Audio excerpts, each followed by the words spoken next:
सोचिए, क्या हो अगर मैं ये कहूं कि खुश रहने की जो कोशिश हम सब करते हैं वही असल में हमें दुखी कर रही है। सुनने में थोड़ा अजीब लगता है ना? पर यही वो कमाल का आइडिया है जो रस हैरिस अपनी किताब द हैप्पीनेस ट्रैप में समझाते हैं। तो चलिए आज इसी जाल को समझते हैं। जरा एक पल के लिए इस सवाल पर गौर कीजिए। ये हमारी उस सबसे बड़ी सोच को चुनौती देता है कि जिंदगी का मकसद बस खुश रहना है। कहीं ऐसा तो नहीं कि हम खुशी के पीछे भागते भागते अनजाने में ही दुख के एक जाल में फंसते जा रहे हैं। यही वो विरोधाभास है जिसे हम आज समझने वाले हैं। ये किताब आधारित है एक्सेप्टेंस एंड कमिटमेंट थेरेपी पर, जिसे शॉर्ट में ACT कहते हैं। अब देखिए, ये कोई नॉर्मल थेरेपी नहीं है जो कहती है कि बुरे विचारों को मन से निकाल दो। बिल्कुल नहीं, बल्कि ये हमें सिखाती है कि हम अपने मुश्किल विचारों और फीलिंग्स के साथ बिना लड़े कैसे रह सकते हैं ताकि हम एक भरपूर और मीनिंगफुल जिंदगी जी सकें। तो चलिए सबसे पहले ये समझते हैं कि ये खुशी का जाल, ये द हैप्पीनेस ट्रैप आखिर है क्या। सच तो ये है कि ये एक ऐसी प्रॉब्लम है जिससे हम सब कभी ना कभी जरूर गुजरते हैं। तो देखिए, इसका सार ये है, खुशी पाने के लिए हम सब क्या करते हैं? हम बुरी फीलिंग से, जैसे टेंशन, उदासी या डर से, या तो भागने की कोशिश करते हैं या उनसे छुटकारा पाने की। लेकिन होता क्या है, हम जितनी ज्यादा कोशिश करते हैं ये फीलिंग्स उतनी ही ज्यादा बढ़ जाती हैं। ये बिल्कुल एक दलदल की तरह है। आप जितना बाहर निकलने के लिए हाथ पैर मारेंगे उतना ही और अंदर धंसते चले जाएंगे।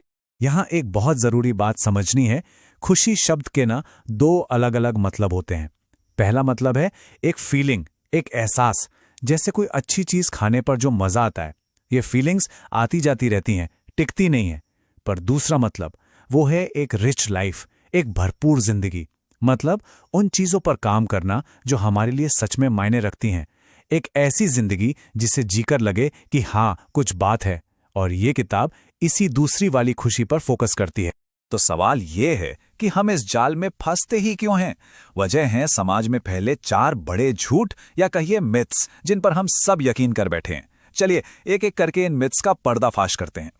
पहला झूठ कि जिंदगी को हर समय खुशहाल होना चाहिए, बिल्कुल फिल्मों और कहानियों की तरह, जहां आखिर में सब हैप्पीली एवर आफ्टर होता है। यह हमारे मन में एक ऐसी उम्मीद जगा देता है जो कभी पूरी नहीं हो सकती, कि जिंदगी में कभी कोई दर्द या दुख होना ही नहीं चाहिए। और देखिए, जब हम इस पहले झूठ पर यकीन कर लेते हैं तो दूसरा झूठ अपने आप पैदा हो जाता है। वो ये कि अगर आप खुश नहीं हैं तो आप में कोई कमी है ना? अगर जिंदगी को हमेशा खुशहाल होना चाहिए और हम खुश नहीं हैं तो इसका मतलब जरूर हम में कोई गड़बड़ है। जबकि सच तो यह है कि दर्द और तकलीफ जिंदगी का एक नॉर्मल, नेचुरल हिस्सा है। अब आता है तीसरा झूठ। एक अच्छी जिंदगी जीने के लिए आपको पहले अपनी सारी नेगेटिव फीलिंग से छुटकारा पाना होगा। पर जरा सोचिए, क्या जिंदगी में कोई भी कीमती चीज बिना किसी डर या टेंशन के मिलती है? चाहे वो एक नया रिश्ता हो या अपने सपनों का काम शुरू करना हो, इन सब में थोड़ी बेचैनी तो होती ही है। तो अगर हम इन फीलिंग से भागेंगे तो असल में हम एक मीनिंगफुल जिंदगी से ही भाग रहे होंगे। और फिर आता है चौथा और सबसे बड़ा झूठ, कि आप अपने विचारों और भावनाओं को कंट्रोल कर सकते हैं। हम सबको लगता है कि हमें ये करना आना चाहिए, पर सच ये है कि अपने मन पर पूरी तरह से काबू पाने की कोशिश करना बेकार है। इससे सिर्फ फ्रस्ट्रेशन होता है, क्योंकि हमारा दिमाग इस तरह से काम ही नहीं करता। तो ठीक है, हमने मिथ्स को समझ लिया। अब अगर लड़ना ही प्रॉब्लम है तो सोल्यूशन क्या है? सोल्यूशन है हमारे अंदर के संघर्ष के स्विच को पलट देना, उसे ऑफ कर देना। चलिए देखते हैं इसका मतलब क्या है। कल्पना कीजिए आपके अंदर एक स्विच है। जब ये ऑन होता है तो आप अपनी फीलिंग से लड़ते हैं, उन्हें दुश्मन समझते हैं।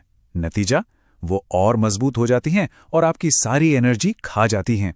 पर जब आप इस स्विच को ऑफ कर देते हैं तो आप उन फीलिंग्स को बस बहने देते हैं, जैसे नदी का पानी। आप उनसे लड़ना बंद कर देते हैं और अपनी एनर्जी उन कामों के लिए बचाते हैं जो आपके लिए सच में जरूरी हैं। तो लड़ने का उल्टा क्या है? वो है एक्सेप्टेंस, यानी स्वीकृति। और एक बात साफ कर दूं, स्वीकृति का मतलब हार मान लेना या बस किसी चीज को झेलते रहना नहीं है। नहीं, इसका मतलब है अपनी फीलिंग्स को, जैसी भी वो हैं, उन्हें महसूस करने की इजाजत देना, बिना उनसे लड़े, उन्हें गले लगाना। इसकी एक बहुत अच्छी टेक्निक है जिससे एक्सपेंशन कहते हैं। इसमें बस 3 आसान से स्टेप्स हैं। पहला, अपनी फीलिंग्स को बस देखो, एक साइंटिस्ट की तरह, बिना उन्हें अच्छा या बुरा कहे। दूसरा, एक गहरी सांस लो और महसूस करो कि आप अपने शरीर में उन फीलिंग्स के लिए जगह बना रहे हो। और तीसरा, उन्हें आने जाने दो, बिना किसी रोक टोक, बिना किसी लड़ाई के, बस उन्हें बहने दो। चलिए अब सॉल्यूशन के दूसरे हिस्से की तरफ बढ़ते हैं। यहां पर हम अपना फोकस गोल्स से हटाकर किसी और गहरी चीज पर लाएंगे जो हमें रास्ता दिखाएगी। यहां हमें वैल्यूज यानी मूल्यों और गोल्स यानी लक्ष्यों के बीच का फर्क समझना होगा। देखिए, गोल्स क्या हैं? वो मंजिलें हैं जिन्हें आप हासिल कर सकते हैं, जैसे कोई डिग्री लेना। एक बार मिल गए तो वो पूरे हो गए। लेकिन वैल्यूज वो एक कंपास की तरह हैं। वो आपको मंजिल नहीं बताते बल्कि दिशा बताते हैं। जैसे एक केयरिंग इंसान बनना, ये एक सफर है जो कभी खत्म नहीं होता। तो अपनी वैल्यूज, अपने कंपास को कैसे खोजें? जरा इन सवालों के बारे में सोचिए। अगर आपकी जिंदगी का आखिरी दिन हो तो आप चाहेंगे कि लोग आपको कैसे याद करें? या अगर आपको पता चले कि आपके पास जीने के लिए सिर्फ 1 साल बचा है तो आप क्या करेंगे? इन सवालों के जवाब आपको बताएंगे कि आपके दिल के लिए सच में क्या जरूरी है। तो अब तक हमने देखा कि फीलिंग्स से लड़ना कैसे बंद करें और अपनी वैल्यूज को कैसे खोजें। आखिर में ये सब एक चॉइस पर, एक चुनाव पर आकर रुकता है। हर पल हमारे सामने एक चॉइस होती है। मार्क ट्वेन ने एक बहुत कमाल की बात कही थी जो यहां बिल्कुल फिट बैठती है।